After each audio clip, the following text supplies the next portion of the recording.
Hi guys, this is Ashley back with another video. Before we get into the video, like, comment, and subscribe to the channel. So let's start off with Nicki Minaj because according to Forbes, Nicki Minaj's new single, Do We Have a Problem, has outsold the next 7 best-selling songs in America combined.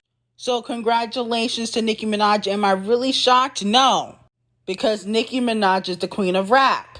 Another thing I wanted to address is this Iggy Azalea, Nicki Minaj rumor collab.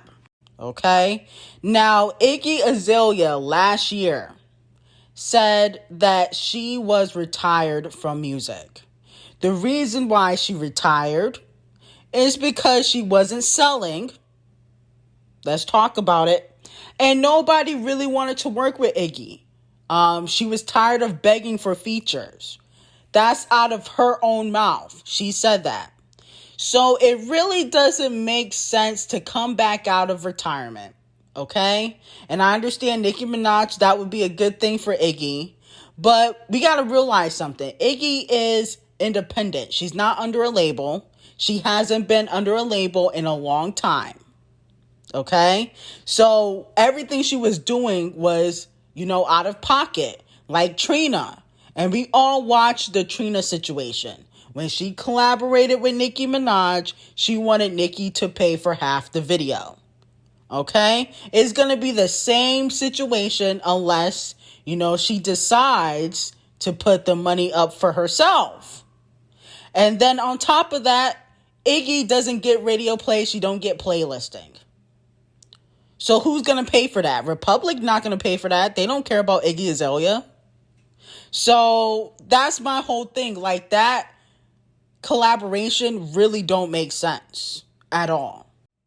Now, if Iggy wants to collaborate with Nicki Minaj, or if Nicki Minaj wants to collaborate with Iggy, that's their business. I just don't think that it would be smart for Nicki Minaj to do that. Okay? Because we watched the Trina situation. When you collaborate with artists that are independent, and you're not independent, it's harder because, they might expect you to put up some money like Trina did. Okay. Now, when Iggy was collaborating with Tanaje and Cash Doll, that makes sense because they don't get a big push. And Tanaje is also independent.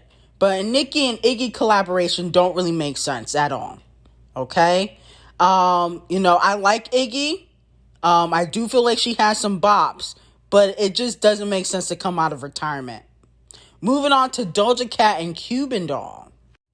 She got caught by DOJACAT fans throwing shade. Okay? I don't know what DOJACAT names her fans. I think it's called the Whiskers or Snickers, whatever they're called. They caught Cuban liking a tweet where she said, "Am I the only person that don't listen to DOJACAT?" Well, Cuban, based on the charts, yes, you are. Okay? Somebody listens to DOJACAT, but am I the only person that don't listen to CUBANDOLL? I don't listen to Cuban at all. I don't know what she sounds like. I don't know what she looks like. She just look regular, okay? Like she can be Cardi B's second cousin. But DOJACAT is popping, and you know that, Cuban. Okay? Now, not everybody is a DOJACAT fan, but DOJACAT gets a lot of radio play and playlisting, so I'm sure you've heard her music, and I'm sure you've listened to her music.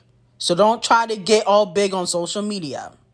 And the worst part is, the reason why DOJACAT fans put her on blast is because she was caught on DOJACAT's live trying to be cute and funny and trying to holler at DOJACAT. So if you don't listen to her music, how would you know when she's going on live? You must be following her on social media, Cuban.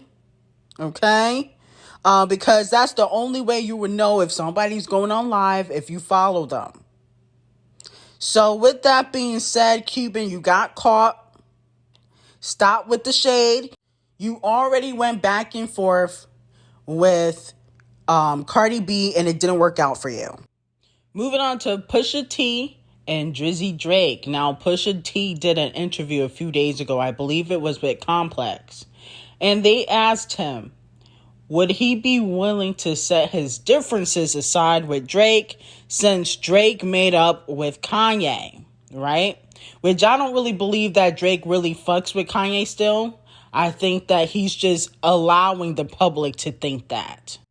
Since that terrible concert they did, Drake has yet to acknowledge Kanye.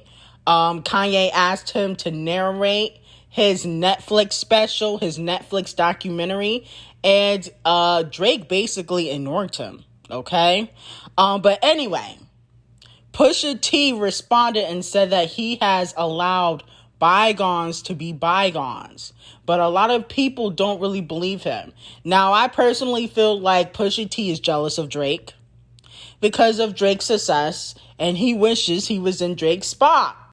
He doesn't really have an excuse as to why he's been coming for Drake for the last 5 years. Okay? Every time he throws a shot at Drake, it's for clout, it's to sell records, but he really don't have an issue with Drake. It's just jealousy. Okay? He wishes he was in Drake's spot. A lot of men in the industry feel like Drake don't deserve to be here because, you know, he was already kind of well off. He was on Degrassi before he became a rapper. Then when those reference tracks leaked, and it was proven that The Weeknd and Quentin Miller used to write for him, the industry did not cancel Drake like they thought they would. Meek Mill and Pusha T thought the industry was going to cancel Drake, and that never happened. But a lot of people have writers. I mean, Snoop Dogg just admitted that Camel Face used to write for him. Okay? On certain records. Not every record, but on certain records. So with that being said, it's just jealousy. Moving on to Karisha. She's been spending a lot of time with Diddy, but allegedly, Diddy is seeing other people. Okay, I'm sure Karisha don't care as long as the check clears. But she needs to be careful because at the end of the day, she might end up being another Cassie. Okay? Cassie didn't go far. Look at her now. She's irrelevant, but you know, she got a husband to take care of her. But you don't want to be Cassie. Allegedly, after messing with Diddy, she got blacklisted. That's why, you know, she barely releases music. And when she does, is not on streaming platforms, is on this weird-ass website. And then on top of that, you know, she doesn't have any major branding deals. He took all of that away. Karisha, you better know who you're dealing with. Because if you break his heart, okay, if you don't do what he says, he can do the same thing to you. But, you know, everything's a learning lesson. And Karisha, she's grown. She got to learn for herself. And if she want to mess with Diddy, you know, by all means. Okay, but I'm just trying to warn you. It might not be a good idea to really get too serious with this dude. You're going to end up being the next Cassie. And your career is going to be on Floppiana. Anyway, like, comment, and subscribe to the channel. And have an amazing day.